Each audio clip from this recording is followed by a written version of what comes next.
tu es le roi de rois. Oui, tu es le roi de rois. Notre victoire est dans tes mains, Seigneur.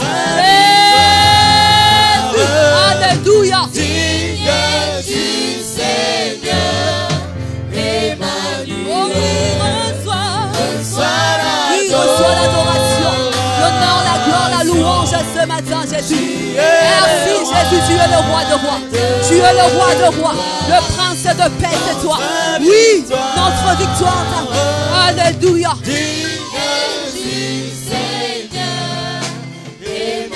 Oh oui, reçois.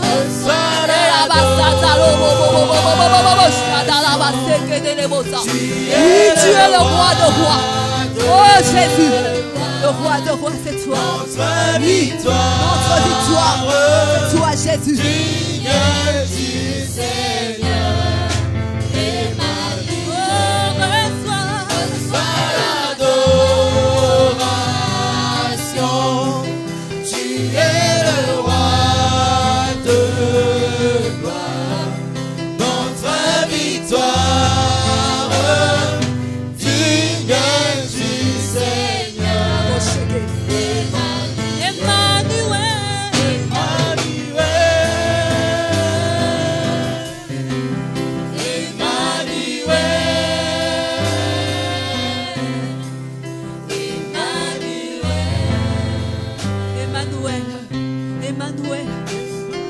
Parmi nous, le Dieu parmi nous. Oui, Seigneur, nous te louons de tout notre cœur ce matin. Emmanuel, Emmanuel, tu es là présent. Tu es là parmi nous ce matin. Oui, je te loue de tout mon cœur ce matin. Je te loue, je t'adore, Jésus. Alléluia. Je te loue de tout mon cœur, Seigneur.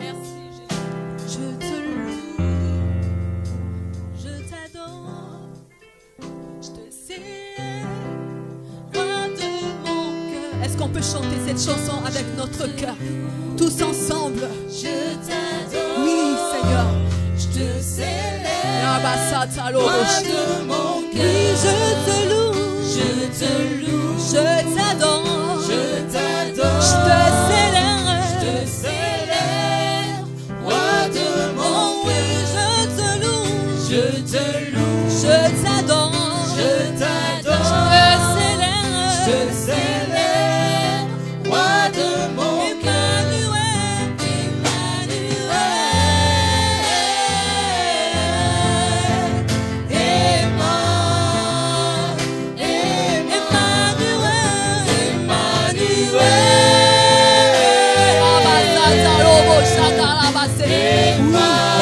le Dieu parmi nous.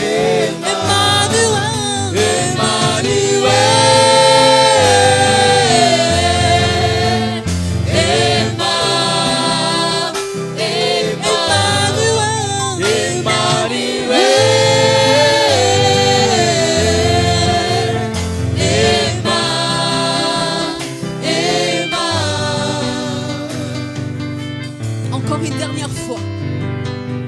Je te loue, mon Dieu. Je te loue, mon Dieu. Tous ensemble. Alléluia. Je te loue. Je t'adore. Je te célèbre. Roi de mon cœur. Je te loue.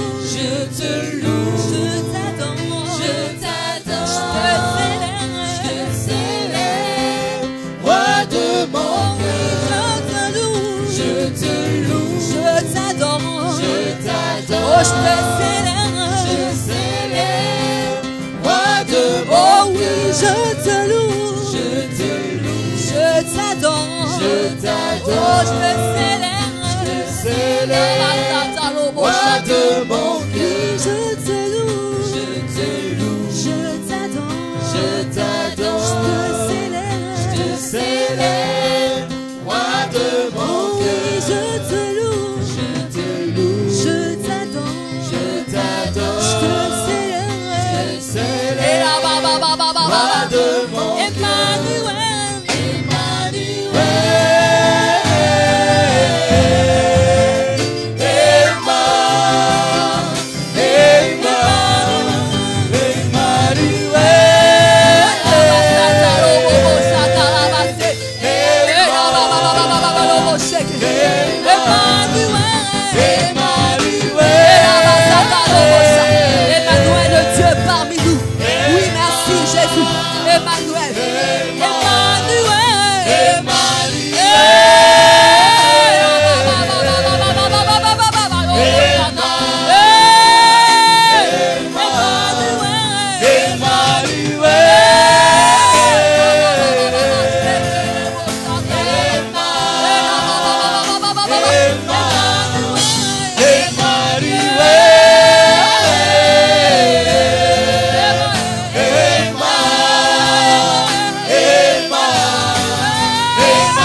Jésus. Merci Jésus. Merci Seigneur. Merci Jésus. Komipesa mobimba mokonzo ya kokana nyonso oza nyonso motu ya nanga Yoza yoza nyonso motu ya nanga yoza nyonso motu ya nanga yoza nyonso motu ya nanga. Merci Jésus. Merci Seigneur. Est-ce que nous pouvons encore acclamer pour Jésus?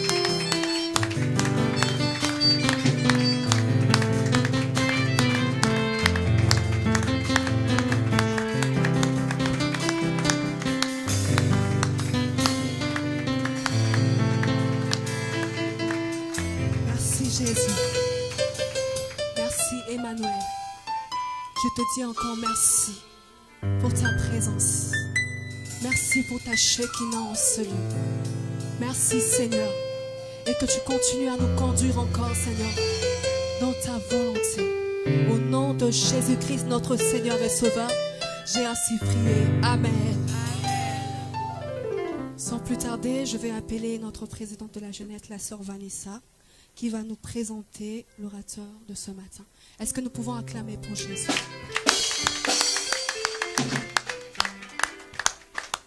Amen, amen. Vous êtes bénis ce matin. Je ne vois pas votre joie. Est-ce que vous pouvez manifester votre joie? Amen.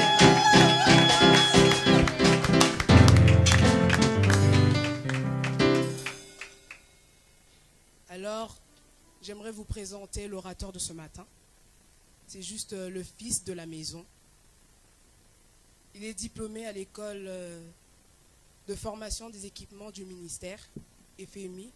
Donc je vais appeler, quand je vais appeler le serviteur Christian Kapangou, nous allons acclamer le roi de... Boum! Boum! Est-ce qu'on peut acclamer encore très fort? Est-ce qu'on peut pousser les cris de joie pour le Seigneur? Alléluia! Boum! Alléluia! Alléluia!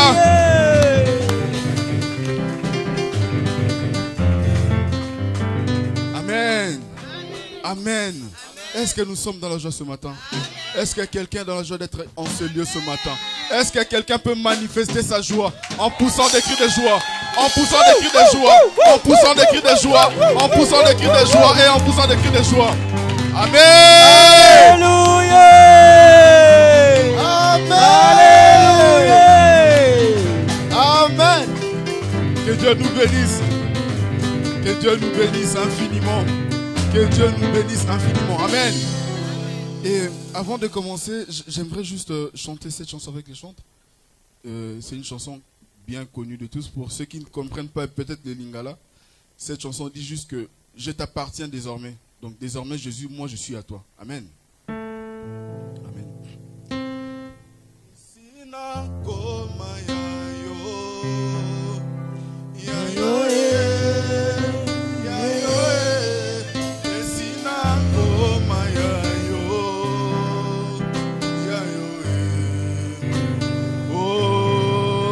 Sinako mayayo, yayo yayo sinako mayayo, yayo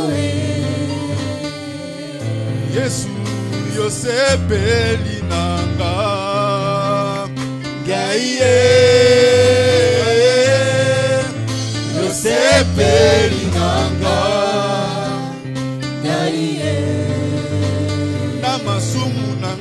Yosepeli nanga, gaye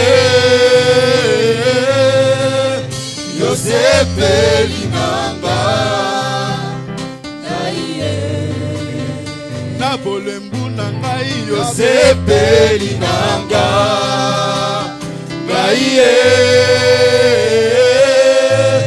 Yosepeli nanga, gaye Nazoka mwandenge yozo batelanga. Alléluia. Gaïe yozo batelanga. Gaïe esina koma ya yo. Gaïe esina koma ya yo. Malgré mokili esina koma ya yo.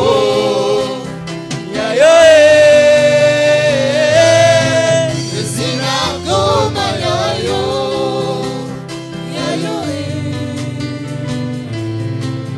Olonga motema. Alléluia. Nangae olonga motema. Nangae esina koma ya yo.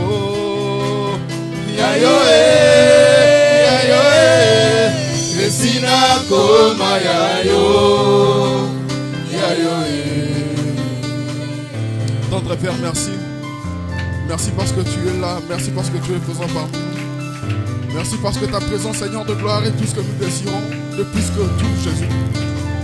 Seigneur, je me recommande encore entre tes saintes divinement. Seigneur, que je disparaisse, que ma chair se taise, afin que toi seul puisses prendre l'ascendant au Dieu Tout-Puissant. Sois celui qui va parler, Seigneur de gloire, à moi-même et à tous ceux qui sont venus t'écouter ce matin. Au nom de Jésus, nous avons ainsi prié.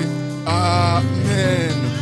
Amen. Amen. Amen. Amen. Est-ce qu'on peut entendre acclamer très fort pour le Seigneur?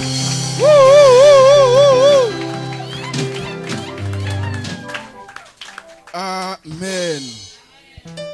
Il y a une forte joie lorsqu'on est dans la maison de l'Éternel, n'est-ce pas? Amen. Je vous remercie. On peut prendre place. On peut prendre place. Merci. Que le Seigneur soit béni. Amen.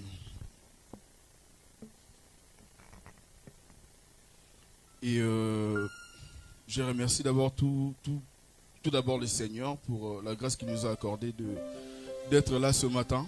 C'est par sa grâce que nous vivons, c'est par sa grâce que nous nous réveillons. Et c'est par sa grâce aussi que nous sommes là pour partager sa parole. Amen. En effet, comme l'apôtre Paul le disait, nous prêchons en partie, nous prophétisons en partie. Et lorsque le Seigneur viendra, tout deviendra parfait. Amen. Nous partageons tous ensemble la parole de Dieu selon la connaissance que le Seigneur met dans nos cœurs. Et je bénis le Seigneur aussi pour le pasteur Constant qui nous a permis d'organiser cette convention de la jeunesse. Merci beaucoup, Papa, pour la confiance. Et merci aussi à la présidente de la jeunesse pour la confiance qu'elle m'a accordée en me programmant parmi les intervenants de cette convention. Amen. Sans plus tarder, nous allons rentrer dans le vif du sujet. Notre thème qu'on exploite, c'est être disciple plutôt du Christ. Amen. Le thème principal, c'est être disciple du Christ. En tout cas, c'est un thème très important et très primordial, surtout pendant ces temps de la fin où quasiment tout, on se perd parmi beaucoup de choses.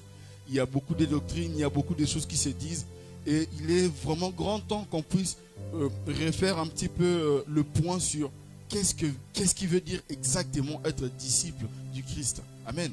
Parce que on est disciple de quelqu'un lorsqu'on croit en la personne, lorsqu'on fait confiance en la personne et qu'on adhère à ses idées. Amen.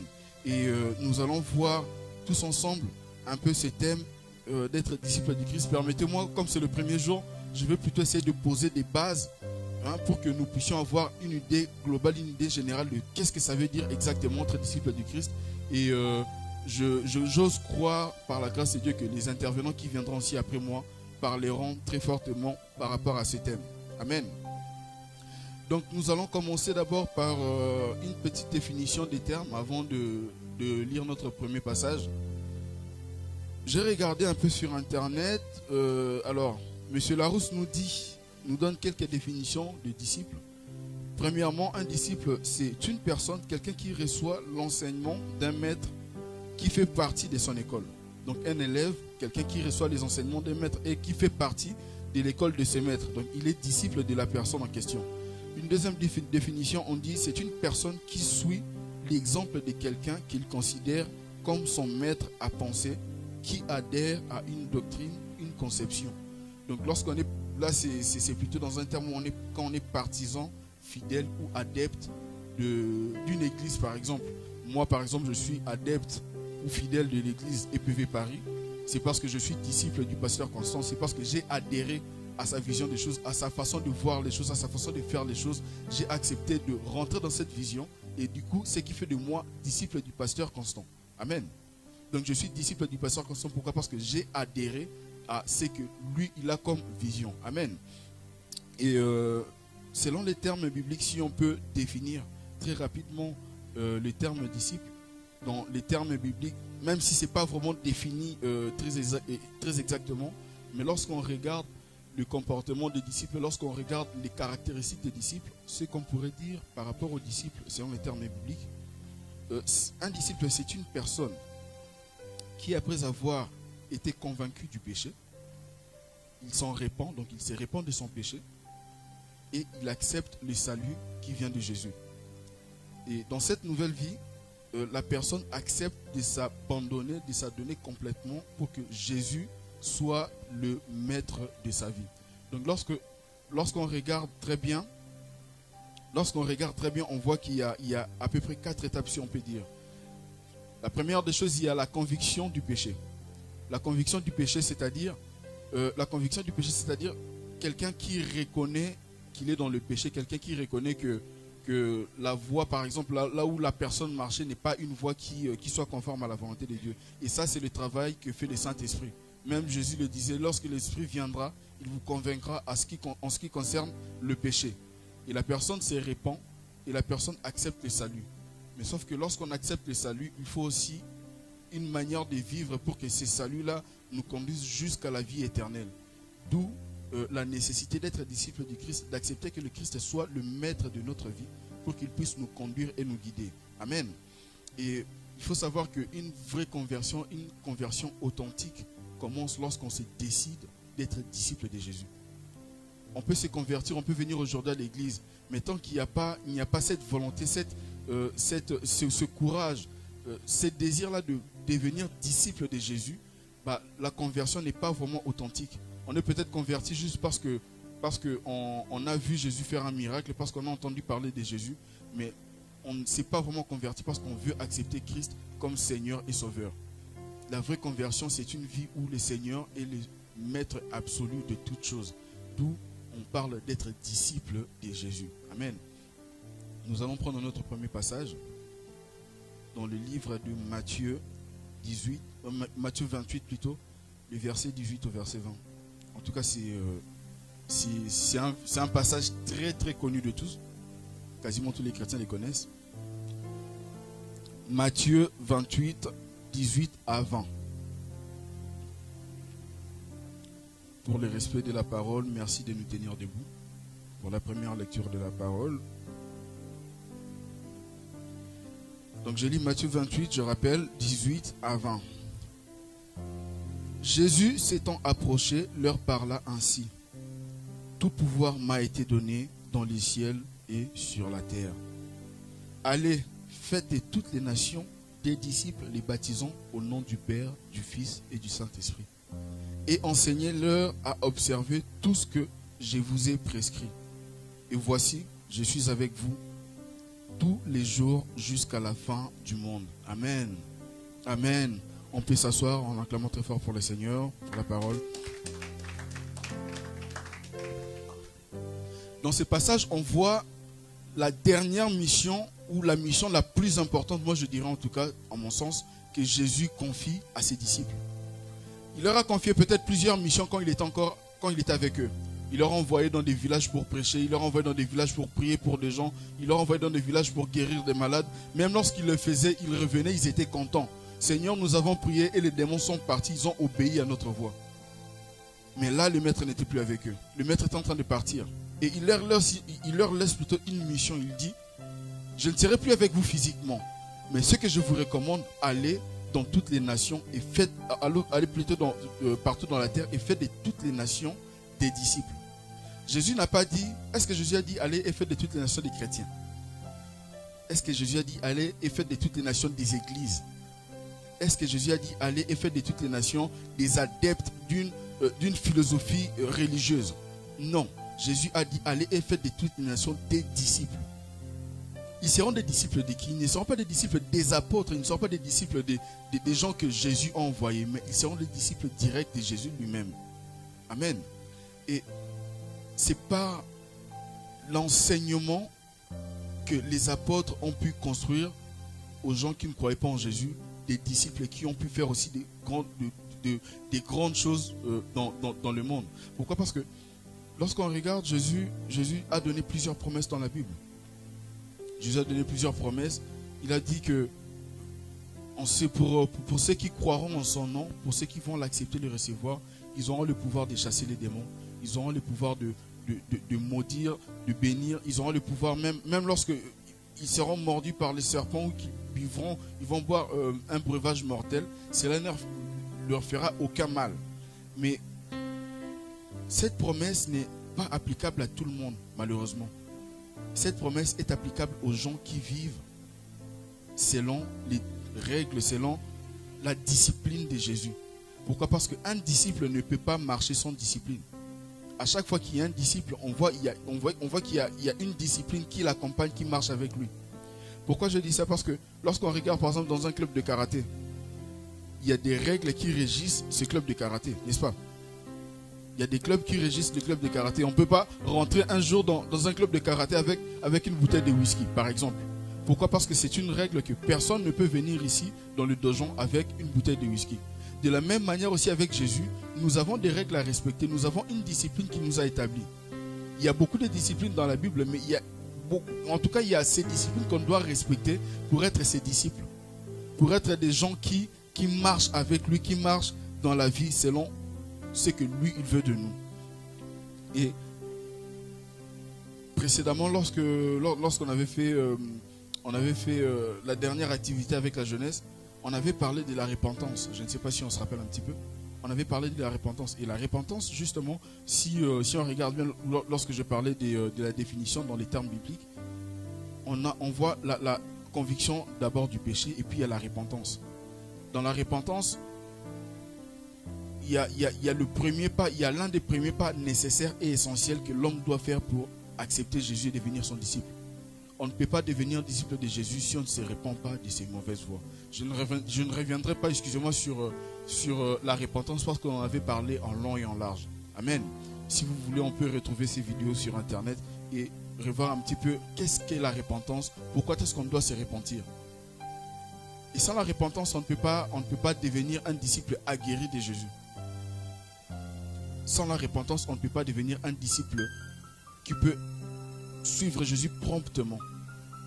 Sans la repentance, rien de tout cela ne peut arriver. La repentance est le deuxième point essentiel dans la vie d'un disciple pour devenir un disciple à part entière, complètement dévoué à Christ. Parce que je vois très mal quelqu'un qui continue toujours une mauvaise voie et être en même temps disciple du Christ. Même Jésus l'a dit, on ne peut pas servir 2 maîtres à la fois. Soit on sert maman, soit on sert Dieu. Donc du coup, pour renoncer à maman, on doit d'abord se repentir. Et en se repentant, on renonce à sa mauvaise voie. Donc on se retourne exclusivement vers Jésus. Et Jésus seul est le maître de la vie de la personne qui se repent. Je ne sais pas si je me fais comprendre. Sans la repentance, on ne peut pas être un disciple aguerri de Jésus. Jésus veut que nous puissions être ses disciples, mais tout ce qu'il nous demande en premier lieu, c'est de nous repentir et de revenir à lui. De consacrer complètement notre vie à lui et qu'il soit le seul maître, pas 2 maîtres, pas 1,5 mètre, mais un seul maître de toute notre vie, en toute chose et pour toute chose. Et ça, c'est très important. Pourquoi? Parce qu'aujourd'hui, des fois, on vient à l'église par accoutumance, malheureusement. On est chrétien par accoutumance, malheureusement. On côtoie l'église par accoutumance, malheureusement. Depuis que j'ai 5 ans, on part tous les dimanches à l'église. Je vais à l'église quand même. Même si je ne suis pas chrétien, même si je n'ai pas vraiment Christ en moi, mais je vais quand même à l'église. Je me présente à l'église, mais tout en n'étant pas chrétien.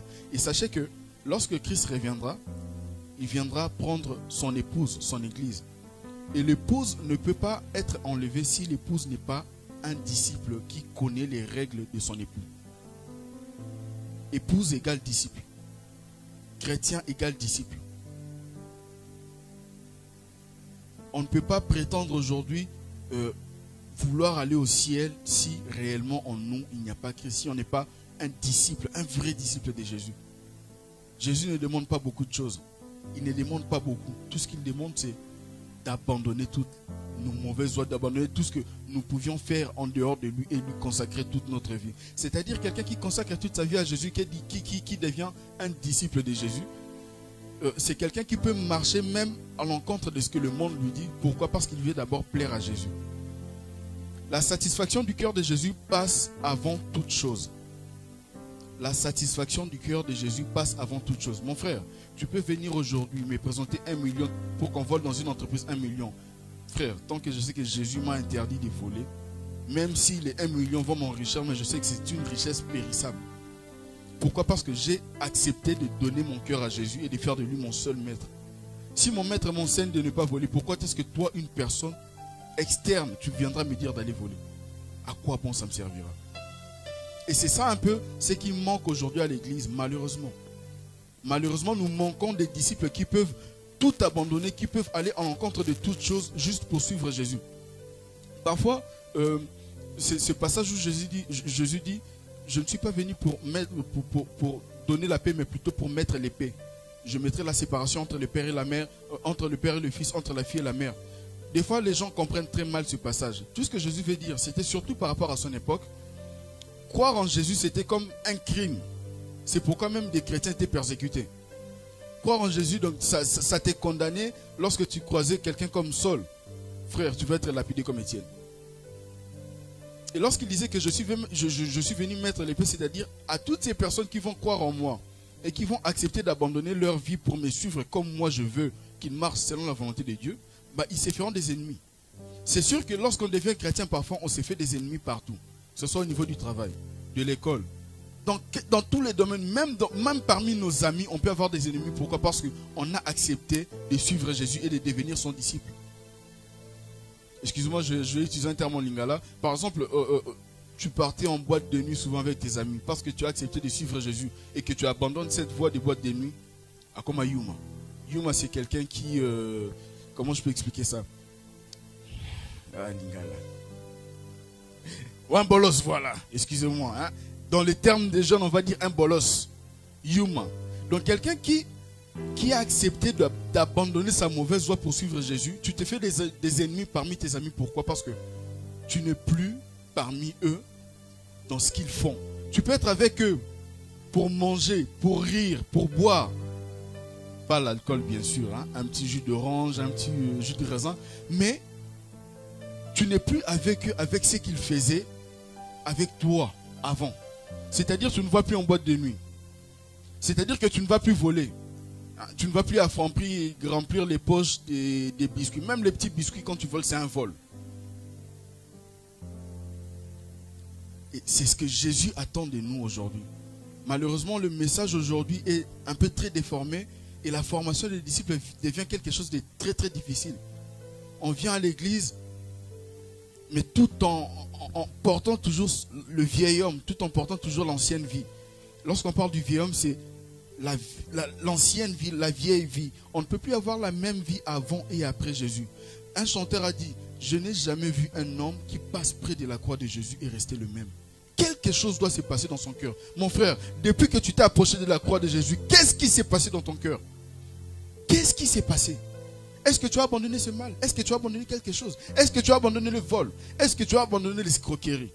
Parce qu'aujourd'hui, des fois, on a l'impression comme si les gens viennent à l'église juste pour espérer le salut, mais ils ne veulent pas abandonner ce qui cause leur perte.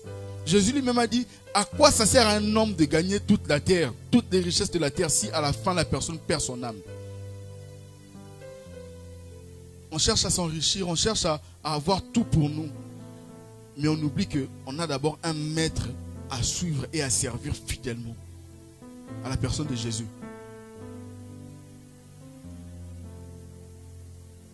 Un disciple n'est pas quelqu'un qui fait les choses comme bon lui semble. Un disciple ne peut pas marcher selon les conseils de tout le monde. Un disciple, c'est quelqu'un qui sait ce que le maître veut et qui accomplit la volonté de son maître en premier lieu. Je dis un disciple, c'est quelqu'un qui accomplit la volonté de son maître en premier lieu. Quelle est la volonté de Dieu que tu as accomplie déjà? Qu'est-ce que tu as accompli pour plaire à Dieu?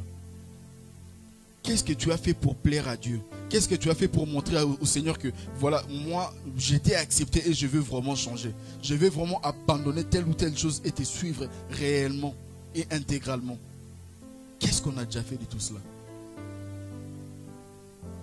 On s'est dit être chrétien, mais en même temps, en dehors de l'église, on vit une vie qui n'est pas du tout chrétienne, qui ne reflète pas du tout la vie de Jésus. Vous savez, un disciple de Jésus, c'est quelqu'un, lorsqu'il se pose quelque part et qu'il veut faire quelque chose, il se demande à la place, si c'était Jésus, est-ce qu'il allait le faire?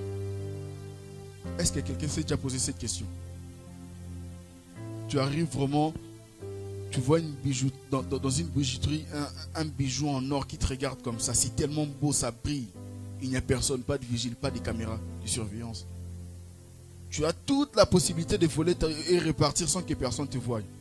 Mais tu te poses la question, à ma place, si c'était Jésus, est-ce qu'il allait le faire? Qu'est-ce que ton cœur va te dire? Qu'est-ce que ton cœur va te dire?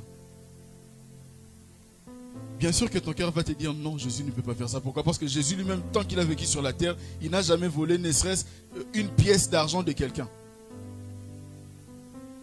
Et c'est un cœur de disciple que nous devons avoir. Pourquoi? Parce qu'on doit savoir une chose. Aujourd'hui, on vient à l'église, on est chrétien. Mais il faut savoir que tout chrétien n'est pas disciple de Dieu. Mais tout disciple est un réel chrétien et qui suit Jésus intégralement dans toute sa vie. Malheureusement, aujourd'hui, ce terme chrétien est devenu, comment je peux dire ça, très générique. C'est devenu un terme générique. Donc quelqu'un qui fréquente l'église chaque dimanche, chaque mercredi, on l'appelle chrétien. Non. On va voir dans Actes 11, 26, les premières personnes à être appelées chrétiens, c'était des disciples. Et c'était des disciples qui avaient accepté de tout abandonner pour suivre Jésus. Ce n'étaient pas des disciples qui faisaient juste des réunions de prière, qui venaient juste pour se réunir, chanter, danser, crier et puis repartir chez eux. Non, c'était des gens qui avaient accepté de tout abandonner pour suivre Jésus, pour être comme Jésus. Et lorsque des païens, des personnes qui ne croyaient pas en Jésus ont vu leur manière de faire les choses, je crois que j'ai déjà parlé de ces sujets, ils ont vu leur manière de se comporter. Ils disent que leur façon de faire reflète la personne de Jésus.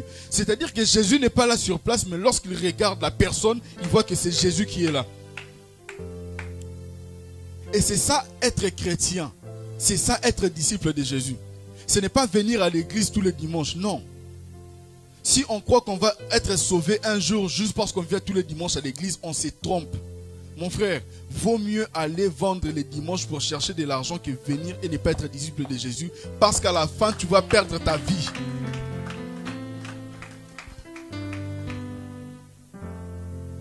Tu viens à l'église chaque dimanche, mais tu ne suis même pas la vie de Jésus, tu ne marches même pas selon Jésus. Et à la fin, tu comptes être sauvé, mec. Quelle ironie! Quelle ironie! Pourquoi? Parce que la Bible présente Jésus comme étant Seigneur et Sauveur. Donc avant l'étape de Sauveur, il est d'abord Seigneur. Quand Jésus n'est pas Seigneur de ta vie, il ne peut pas être ton Sauveur. Quand Jésus n'est pas ton Seigneur, il ne peut pas être ton Sauveur. Donc toi tu viens à l'église, tu crois au salut, mais tu ne veux pas que la personne qui donne le salut puisse conduire ta vie. Mais quelle ironie de ta propre vie! On vient à l'église, on pense que lorsque je vais chanter, lorsque je vais faire ceci ou cela, je serai sauvé. Non. On n'est pas sauvé par la prière d'un pasteur. Je m'excuse, non. On n'est pas sauvé parce que le pasteur m'a imposé les mains. Non. On n'est pas sauvé parce que je donne ma dîme tous les dimanches à l'église. Non. Jésus lui-même a dit, au dernier jour, plusieurs personnes viendront dire, Seigneur, nous t'avons servi. Nous avons fait des miracles en ton nom. Je leur dirai, éloignez-vous loin de moi, je ne vous connais pas, serviteur d'iniquité. Ce n'est pas tout le monde qui crie Jésus, Jésus qui verra le royaume de Dieu. Détrompons-nous, mes frères et sœurs. Moi, des fois, ça me fait très mal de voir l'état de l'église aujourd'hui. Pourquoi? Parce qu'il y a plein de fois, j'ai entendu des témoignages, une église de 10 000 personnes. Et le Seigneur montre au pasteur, au berger de l'église, qu'un jour il y a eu l'enlèvement et sur 10 000 personnes, vous savez combien de personnes sont parties au ciel? 3. 10 000 moins 3. Je ne sais pas si vous êtes aussi choqués que moi. Dans une église de 10 000 personnes, seules 3 personnes. 3. Pourquoi est-ce que ces 3 personnes sont sauvées? C'est parce que ces 3 personnes ont accepté Jésus comme leur Seigneur d'abord, avant de venir à l'église pour chercher les biens matériels. Jésus a dit, cherchez premièrement le royaume et la justice des cieux, et le reste vous sera donné par-dessus. Pourquoi est-ce qu'à l'église aujourd'hui, on vient pour chercher d'abord les bénédictions, le matériel? Mon frère, tout ça est périssable. Il a dit dans sa parole, n'amassez pas le bien sur cette terre, amassez le bien dans les cieux, là où ni la teigne ne pourrait venir pour détruire cela. Est-ce que nous amassons les biens dans les ciels? Est-ce que nous amassons les biens pour Dieu? Dans ton compte dans les cieux, si le Seigneur ouvre les livres de vie aujourd'hui, qu'est-ce qu'il verra? Qu'est-ce qu'il verra?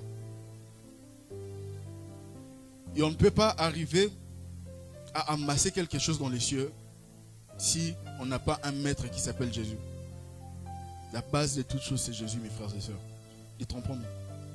Il y a plusieurs courants évangéliques qui se forment aujourd'hui, qui prêchent, excusez-moi de dire, des hérésies, malheureusement.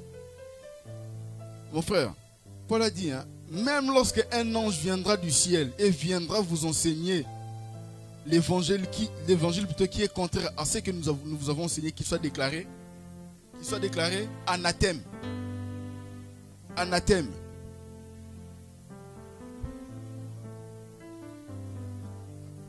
Qui t'a dit qu'il a terminé sa course? Qui? La course de Jésus se terminera lorsqu'il viendra pour enlever son église.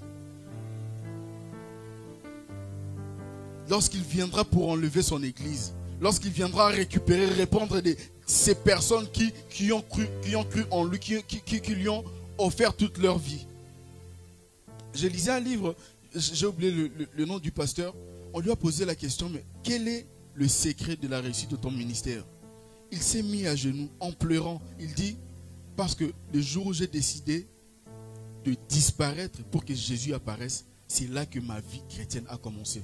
C'est là que mon succès a commencé. C'est là que mon ascension a commencé. Mon frère, tu veux que Jésus conduise ta vie, mais tu veux être aussi copilote. Lorsque Jésus te dit va à gauche, tu commences à discuter. Non mais Seigneur, tu vois, à gauche il y a... Ah frère, Jésus te dit va à gauche, ferme les yeux, va à gauche. Même si tu vois que là-bas à gauche il y a des serpents, il y a des épines, il y a toutes les mauvaises choses, va à gauche. Lui-même qui t'a dit d'aller à gauche, il sait le pourquoi. Je nous ai déjà parlé ici que Jésus, avant d'être l'oméga, avant d'être plutôt l'alpha, il est d'abord oméga. C'est-à-dire, il est déjà à la fin, il a préparé toutes choses. Il revient vers toi, il te récupère comme alpha, il marche avec toi comme Emmanuel et il termine la course avec toi comme un oméga. Jésus sait de quoi est-ce que on a besoin. Il sait quel itinéraire on doit prendre. Mon frère, lorsque tu vas aller sur Paris et que le GPS te dit de prendre la 86, toi tu vas prendre la 6, au Copeta des Tours, il y a Bamba. Au lieu de faire 30 minutes de trajet, tu vas faire 1h30. Pourquoi? Parce que toi-même, au lieu de suivre l'itinéraire du GPS qui te disait que ça, c'est l'itinéraire le plus court, tu choisis sciemment de prendre l'itinéraire le plus long. Pourquoi? Pourquoi faire un gaspillage de carburant? Tu n'aimes pas ta poche, j'espère. Avec la hausse des carburants, en ce moment, je ne peux pas. Excusez-moi, je ne peux pas. Un tel détour, je ne peux pas. C'est pareil avec Jésus. Certaines personnes, Jésus leur demande, va à tel endroit. Dieu a demandé à Jonas, va à Ninive, va prêcher. Jonas, ah non, pas là-bas. Dieu lui demande, il essaie de discuter. Il discute, bon. En fin de compte, il essaie de se cacher sous un bateau. Frère, il a fait perdre la marchandise. Les pauvres. Les pauvres. C'est-à-dire, des fois, ta désobéissance envers Dieu peut causer la perte, voire même la mort de certaines personnes de ton entourage. On ne blague pas avec Dieu. Les directives de Dieu sont claires. Lorsqu'il dit une chose, il n'attend pas qu'on discute, il attend qu'on exécute. C'est ça un disciple. Lorsque le maître donne une consigne, il ne discute pas, il exécute. Jésus n'est pas venu pour nous sauver, pour qu'on discute avec lui. Sinon, pourquoi on n'avait pas cherché le salut par nous-mêmes? Pourquoi on ne s'était pas sauvé nous-mêmes? La personne qui est venue te sauver te dit de faire ceci ou de faire cela, et toi tu refuses. Et toi tu refuses, tu ne veux pas. C'est comme quelqu'un qui était pauvre, mais vraiment il n'avait rien. Même malnutrition, prêt à mourir. Et quelqu'un vient, il donne son argent pour qu'on sauve la personne.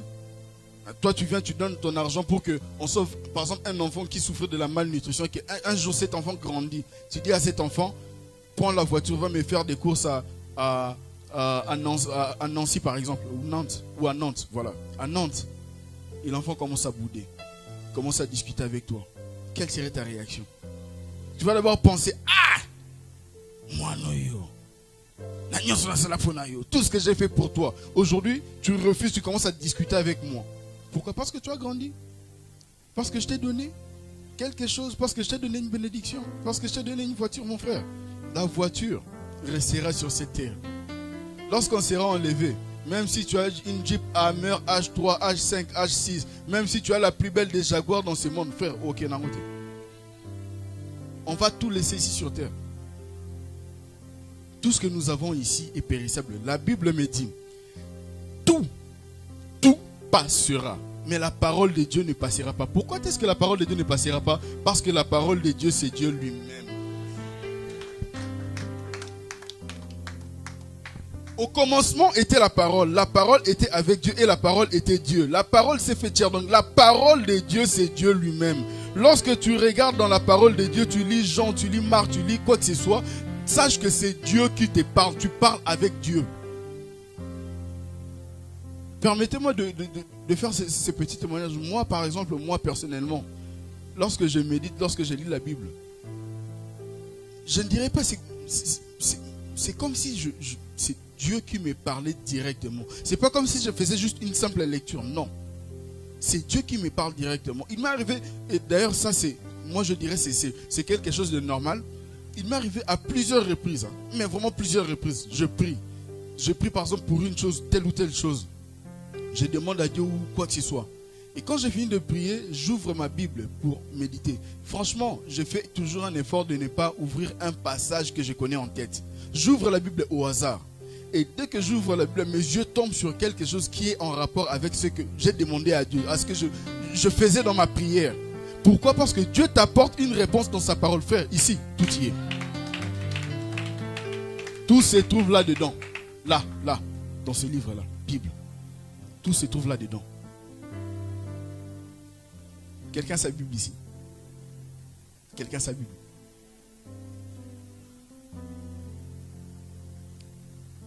On doit avoir un chrétien ne peut pas manquer des Bibles de chez lui à la maison.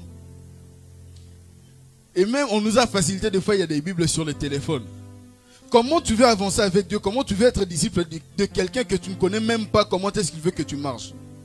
Est-ce que c'est normal ça? Est-ce que c'est quelque chose qui puisse être pensable?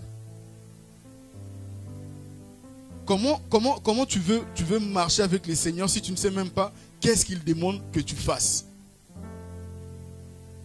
C'est impossible. Impossible. Il faut être premièrement disciple de Jésus. Disciple du Christ.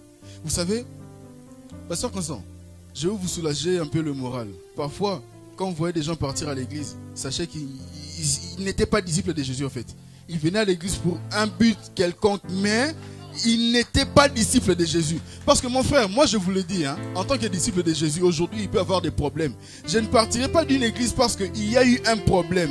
Je ne partirai pas de l'église parce que je me suis chamaillé avec un frère ou une soeur. Je ne partirai pas de l'église parce qu'il y a quelqu'un qui a parlé en mal de moi. Je ne partirai pas de l'église parce qu'il y a eu quelque chose qui s'est passé. Je partirai de l'église si Dieu me le dit. Si Dieu me le dit. Et Dieu, pour te faire partir d'une église, c'est peut-être parce qu'il te donne une mission externe. Lorsqu'il dit par exemple pour Paul et Barnabas, mettez-moi de côté Paul pour l'œuvre que je leur ai appelée. Ils étaient dans une église locale, non, n'est-ce pas? Mais pour sortir de cette église, ils avaient un appel particulier. Donc Dieu a dit, sortez-les de cette église, sortez-les de cette assemblée pour l'œuvre que je leur ai appelée. Et nous le savons, Paul, c'est la personne qui a construit le plus d'églises, qui a installé le plus d'églises que tous les apôtres réunis. Pourquoi? Parce qu'il avait une mission particulière pour laquelle Dieu l'avait appelé. Aujourd'hui, on va à l'église. Quelqu'un qui vient, qui rentre. Ah, c'est Ranatala Ngamabe. Elle m'aime pas. Azan de Kevin Anga. N'allons à l'église. Non. Mon frère, ma soeur, tu ne viens pas à l'église pour une frère ou pour une soeur. Tu viens à l'église parce que tu viens chercher la face de Dieu. Parfois, on vient à l'église et dès qu'il y a quelque chose qui... Mon frère, tu viens à l'église, par exemple, un exemple de quelqu'un vraiment qui n'est pas disciple de Jésus, hein, qui vient à l'église pour un intérêt quelconque. Tu fais par exemple de mauvaises choses, tu vis une vie qui ne plaît pas à Dieu, dans les coulisses. Dieu inspire son serviteur un dimanche et qui prêche ce que toi tu fais en coulisses. Pasteur, comme on t'es, bah viens battre. Na longue église, on a non kende sous-souté. Kende non. Kende non.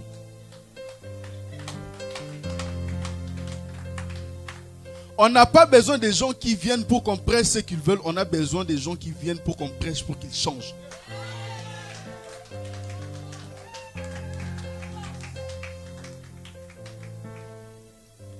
Dans la Bible, lorsqu'on parle de faire des disciples, il y a un verbe grec, je l'avais défendu comme la sœur Vanessa disait tout à l'heure, que je suis finaliste de l'école FMI.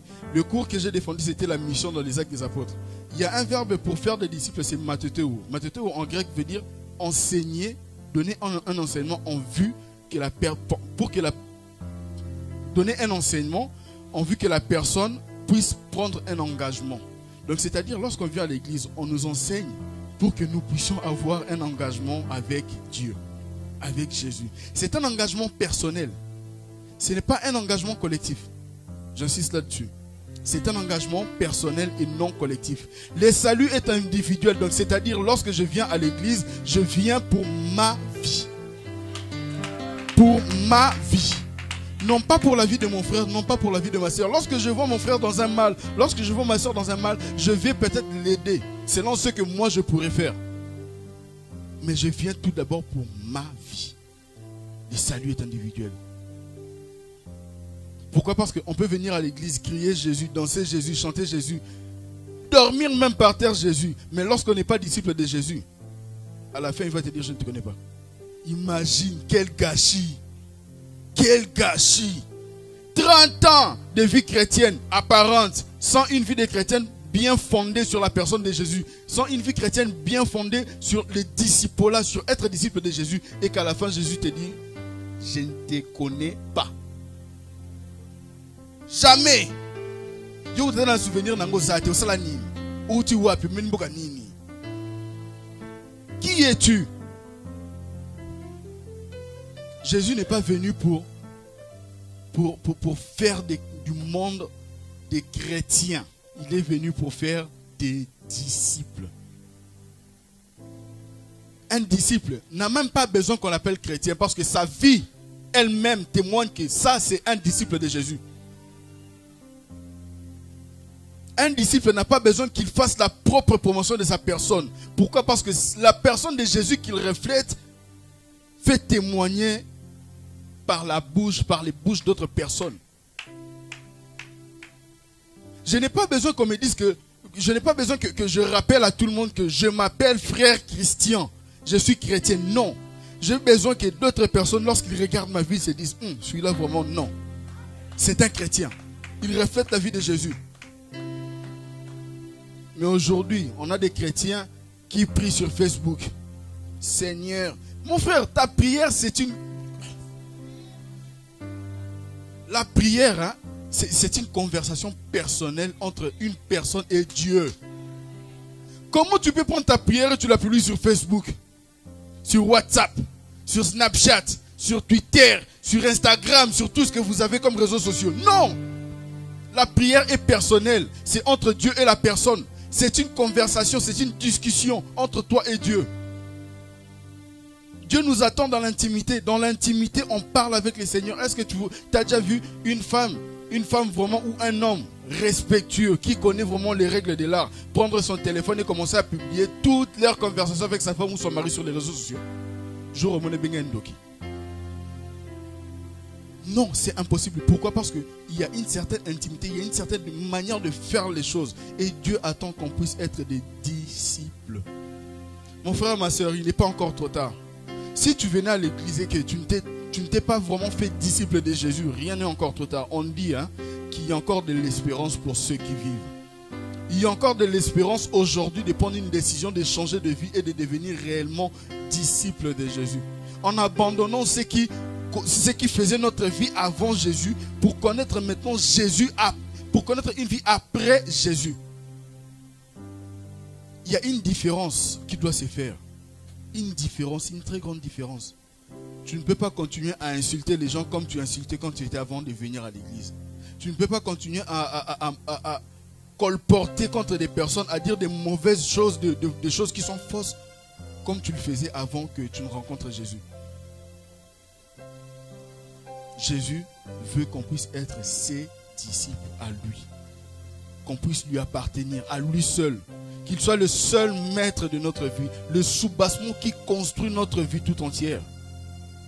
Parce qu'aujourd'hui, il y a des gens qui viennent à l'église. Malheureusement, c'est juste par accoutumance. C'est pour ça, des fois, il y a des frères.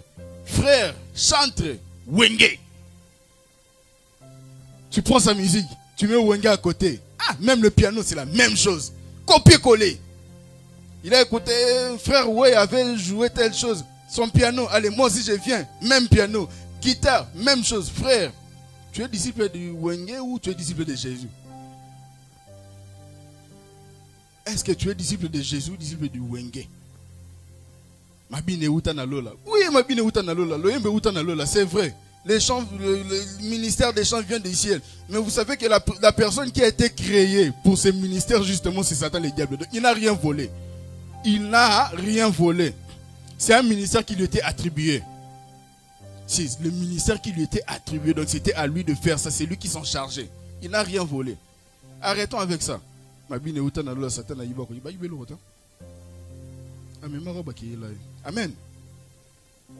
Le diable n'a rien volé.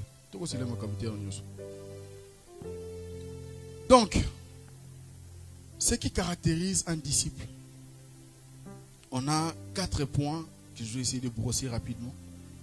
4 points qui caractérisent un disciple. En tout cas, je ne sais pas s'il y en a d'autres, mais moi, de ce que j'ai retenu dans ma méditation, il y en a 4. La première des choses, un disciple donne à Jésus toute la première place. Comme je disais tout à l'heure, qu'il soit le maître de toutes choses. Et on va lire dans Luc 14. Luc 14, 26.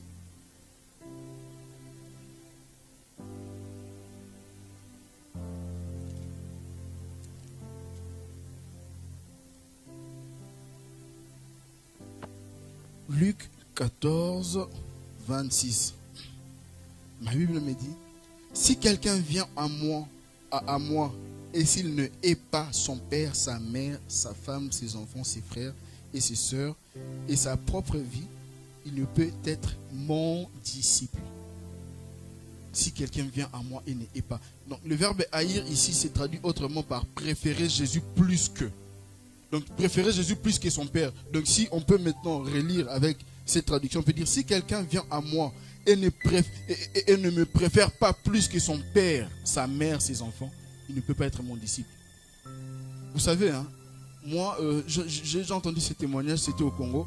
Un pasteur, à cause de lui, son père est mort. Pourquoi? Parce que Jésus l'appelait, mais lui, il s'accrochait encore à son père. Jésus l'appelle, il s'accroche à son père, il s'accroche à son père. Et finalement, Dieu est un Dieu jaloux. Hein. Il dit, bon, toi, tu t'accroches à ton père plus que moi. Ok. J'étais prévenu, je t'ai appelé, tu ne veux pas venir. Au final, son père est mort. Pourquoi? Parce que Jésus avait besoin de lui. Jésus avait besoin de son disciple.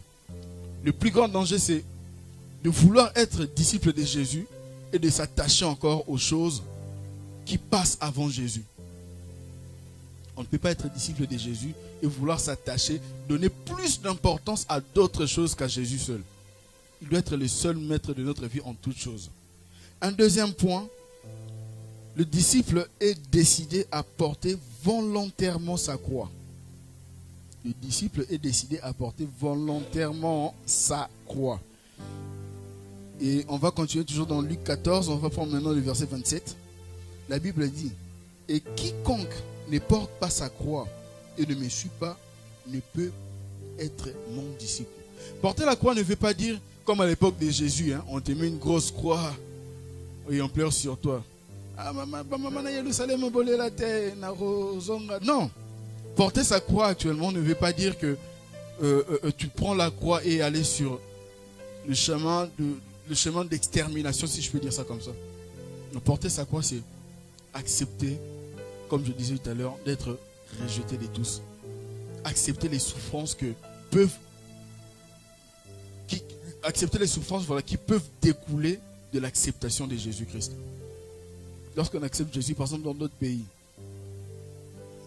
dans des pays, excusez-moi, musulmans, par exemple, c'est pas facile d'être chrétien. Aujourd'hui, on est en France et qu'on prie peut-être, on va dire, assez à l'aise, on va dire, remercions Dieu, parce qu'il y a dans des pays où c'est pas du tout facile. C'est pas facile d'être chrétien. On sait que vous êtes chrétien, on vous persécute et on vous tue. C'était pas juste à l'époque de Paul, mais même jusqu'à aujourd'hui, ça existe encore.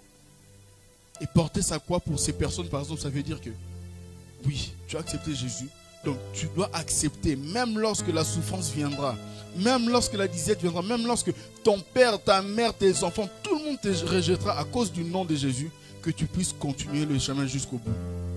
Le chemin de Jésus, c'est un chemin de non-retour. Lorsqu'on s'engage avec le Seigneur, on doit aller jusqu'au bout. Et ce qu'il attend de nous, c'est que quoi qu'il arrive, qu'on puisse accepter d'aller jusqu'à la fin avec lui. Jésus lui-même était rejeté par les siens. Jésus lui-même était rejeté par ceux qui étaient siens. Mais cela n'a jamais empêché à ce qu'il continue sa mission jusqu'à la fin. Amen. Donc porter sa croix aujourd'hui, ça veut dire accepter toutes les conséquences qui peuvent découler de l'acceptation du Christ. Amen. Le troisième point, il persévère dans l'obéissance à la parole de Dieu. On va prendre pour ce passage Jean 8, 31.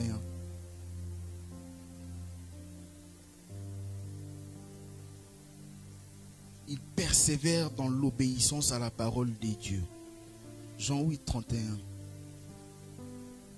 Jésus dit alors aux Juifs qui avaient cru en lui, « Si vous demeurez dans ma parole, vous êtes vraiment mes... » Vous êtes vraiment mes... Oh, Église, répondez, vous êtes vraiment mes... Si vous demeurez dans ma parole, il ne suffit pas juste de recevoir la parole, mais il suffit aussi de demeurer. Il faut demeurer dans la parole de Dieu. Oui, j'ai reçu le Seigneur, oui, j'ai reçu Christ, mais si tu ne demeures pas dans la parole de Dieu, tu ne peux pas être son disciple. Comme je le disais tout à l'heure, comment est-ce que tu veux être disciple de quelqu'un que tu ne connais même pas sa vie? Que tu ne connais même pas comment est-ce qu'il fonctionne? Ce n'est pas pour me vanter, mais si aujourd'hui je peux me dire peut-être disciple au pied du pasteur Constant, c'est parce que je sais comment est-ce qu'il fonctionne. Je sais qu'est-ce qu'il aime et qu'est-ce qu'il n'aime pas. Je sais que telle chose je ne peux pas le faire parce que si je le fais, ça ne va pas lui plaire. Je sais que telle chose, si je le fais, ça va lui rendre fier. Donc, être disciple de quelqu'un, c'est apprendre comment est-ce que son maître est. Apprendre comment est-ce que son maître se comporte. Apprendre quelles sont les attentes de son maître pour pouvoir agir fidèlement à ce que le maître veut. Et le maître de nous tous, de tout chrétien, de tout disciple, de toute personne qui croit en Jésus, c'est Jésus lui-même. Il est le seul maître et le soubassement de la vie chrétienne tout entière. Amen. Quatrième point, il renonce à lui-même. Et là, on va revenir dans Matthieu 7, 14. Matthieu, chapitre 7, verset 14. Nous connaissons aussi certainement assez bien ce passage. Matthieu 7, 14. Mais étroite est la porte et resserré le chemin qui mène à la vie. Qui mène à la vie. Ah non.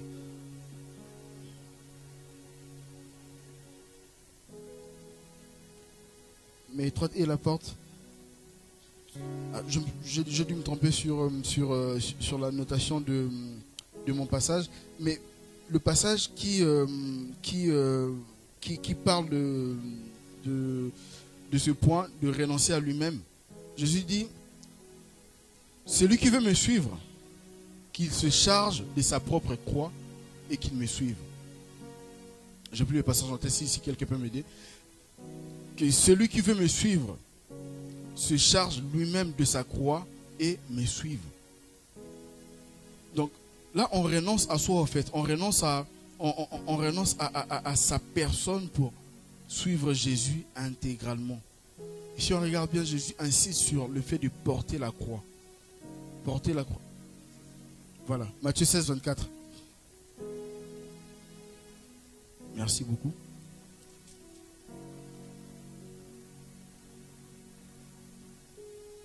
Alors Jésus dit à ses disciples, voilà, si quelqu'un veut venir après moi, qu'il renonce à lui-même et qu'il se charge de sa croix et qu'il me suive.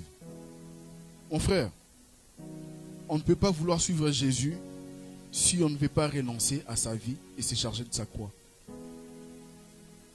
Quels que soient les temps qui viendront, quel que soit ce qui peut arriver, le plus important c'est de croire en Jésus et de continuer le chemin jusqu'à la fin.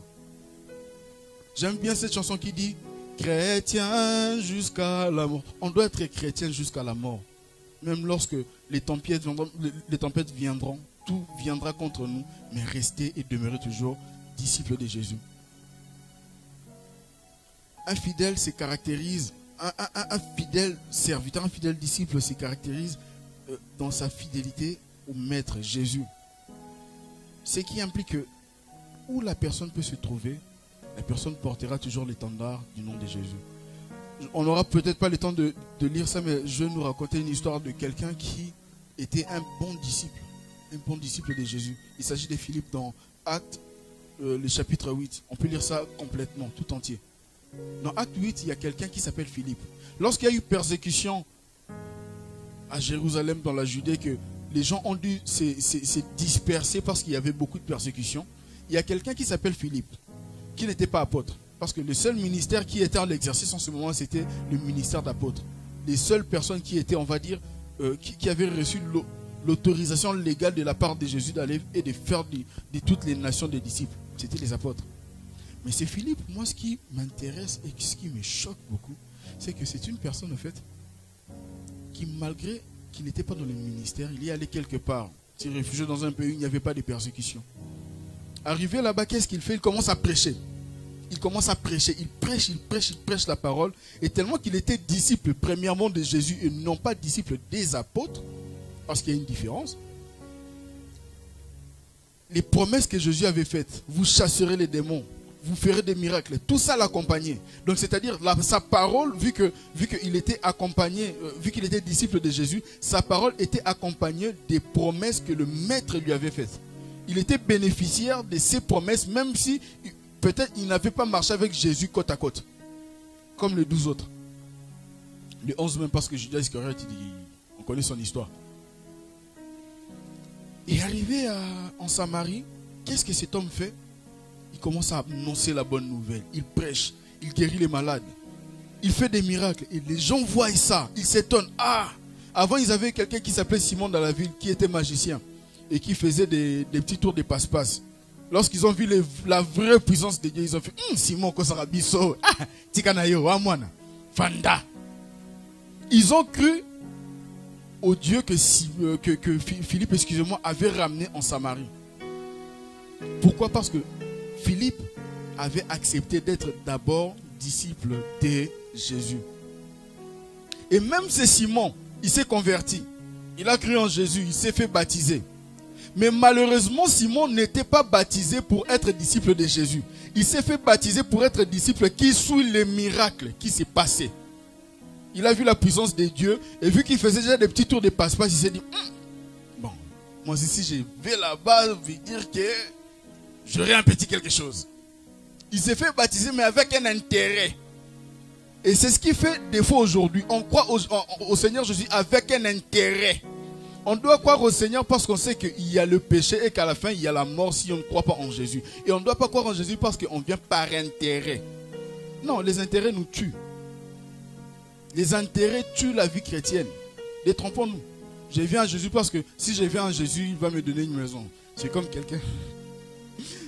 je ne vais pas citer le nom, mais un ami un jour, il m'a fait, ah, moi vraiment, si Dieu me donne, s'il me donne ça, je te jure, je vais commencer à venir après avec toi dans ton église. Donc toi, tu veux venir à Dieu parce que Dieu t'a donné quelque chose. Donc si Dieu ne te donne pas, tu ne viens pas. Non. C'est pas ça les saluts, papa. C'est pas ça les saluts. Moi, je lui dis, hé, frère, franchement, si c'est comme ça, veux même que tu restes à la maison parce que là, tu viens à Dieu par intérêt. Non, c'est pas intéressant.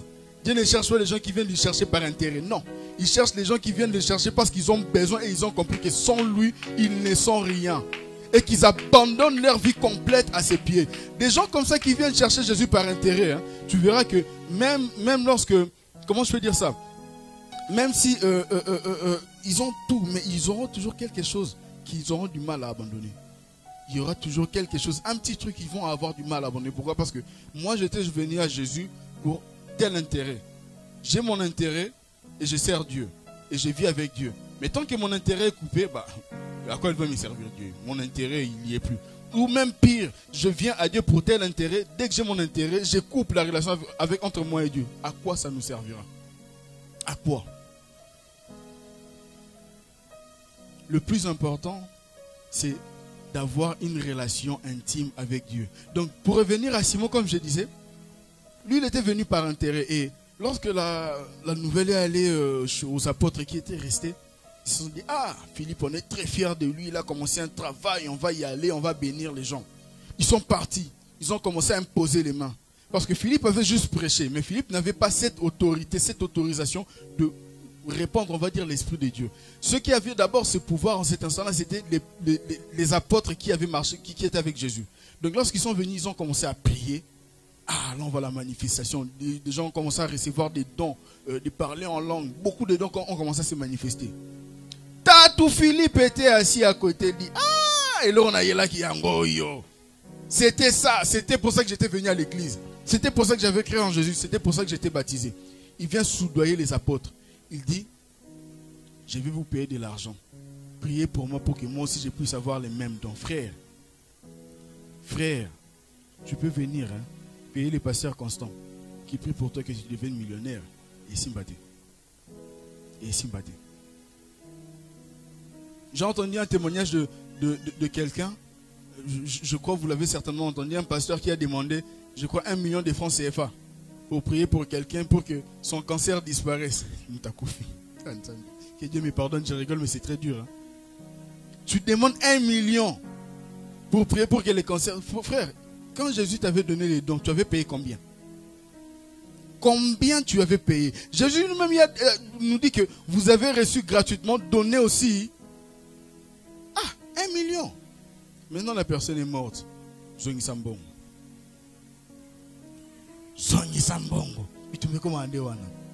Pourquoi? Parce que ce sont des personnes qui viennent en Jésus par intérêt. Un tel frère qui a un cancer, moi, je ne veux pas te dire que mon frère donne-moi de l'argent pour que je prie pour toi. Jésus ne m'a jamais conseillé de prendre de l'argent pour prier pour quelqu'un. Jésus ne m'a jamais conseillé de prendre de l'argent pour faire un miracle à quelqu'un qui en a besoin. Non, jamais. Au grand jamais dans la Bible, c'est mentionné. Même il disait à ses apôtres, allez et lorsqu'on vous donnera quelque chose, ne prenez rien. Quelqu'un qui est dans cet état, tu lui montres d'abord la nécessité d'accepter Christ. Tu fais de lui un disciple de Jésus. Tu lui fais convertir, tu fais à ce que son cœur puisse recevoir Jésus en toute sincérité. Tu gagnes une âme pour le Seigneur. Une grande fête. Très très grande fête. Maintenant quelqu'un comme ça qui avait besoin vraiment d'une guérison. Parce que parfois malheureusement hein, on a plus besoin de Dieu lorsqu'on est vraiment à bout. On ne sait plus par où aller. C'est pendant ces moments qu'on peut venir.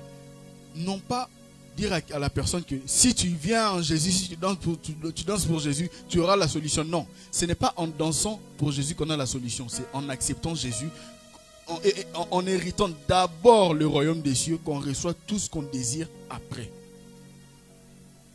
C'est ça la vérité de la Bible. C'est ça la vérité de l'évangile. La mission la plus négligée de Jésus aujourd'hui, c'est aller et faire de toutes les nations des disciples. Aujourd'hui, dans les églises, on fait des gens, des adeptes, des gens qui adhèrent à une idéologie, à une manière de voir les choses, au lieu de faire des gens des disciples. Mon frère, Tu peux être disciple de Jésus. Il suffit de lire la parole de Dieu, la méditer jour et nuit, la pratiquer quotidiennement. C'est là qu'on devient disciple de Jésus. Il y a d'autres personnes, quand on va à l'école, on a des manuels où il y a le cours qui est écrit.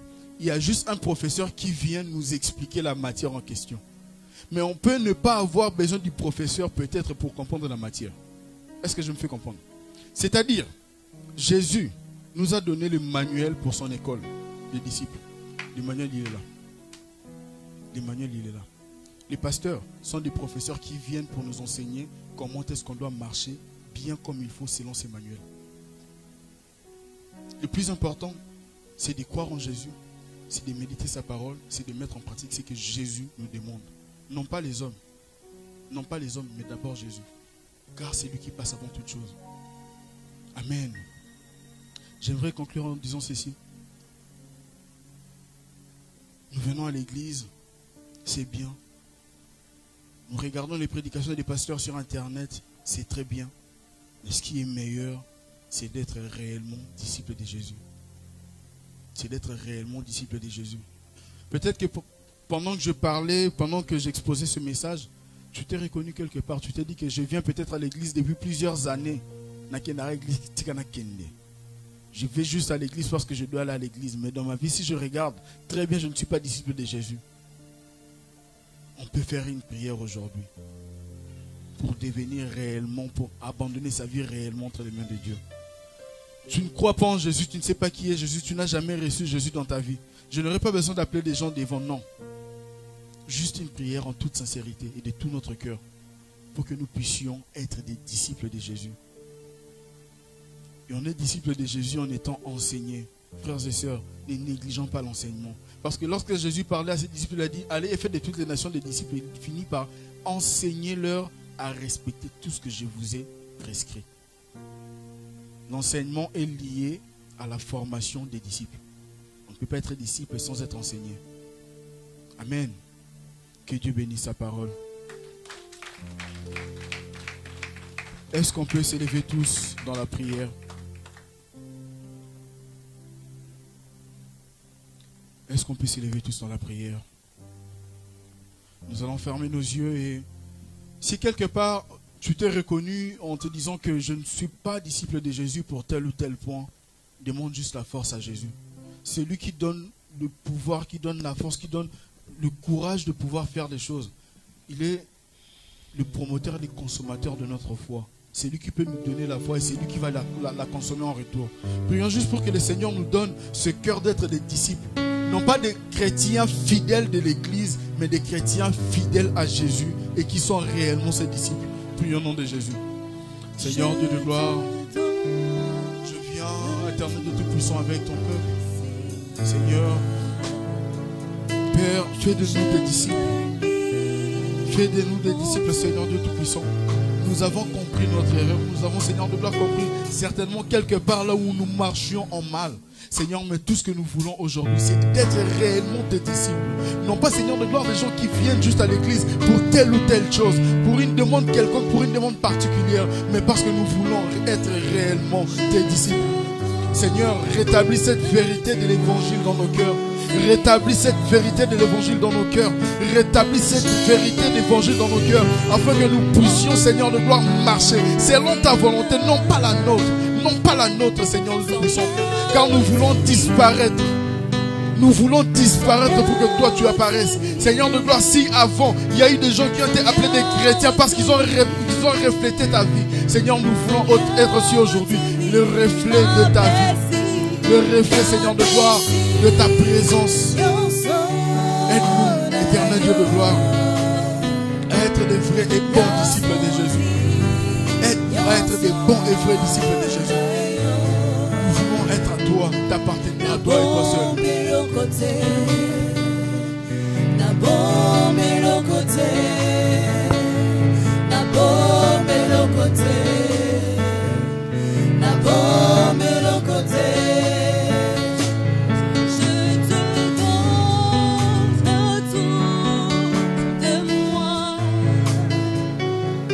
Je me livre en toi.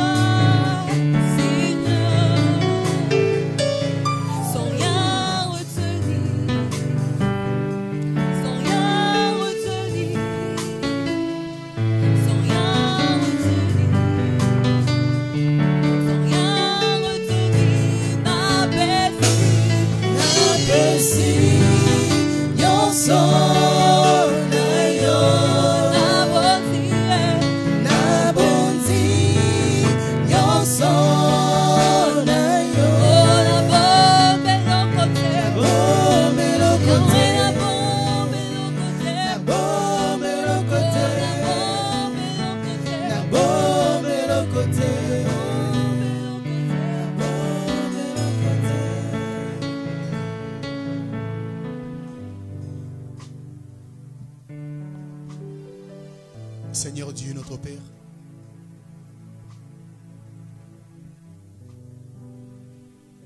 En écoutant, Seigneur, ce matin, ta voix, par les canaux de ton serviteur ce matin, Seigneur, que nous sommes réellement des disciples, Seigneur.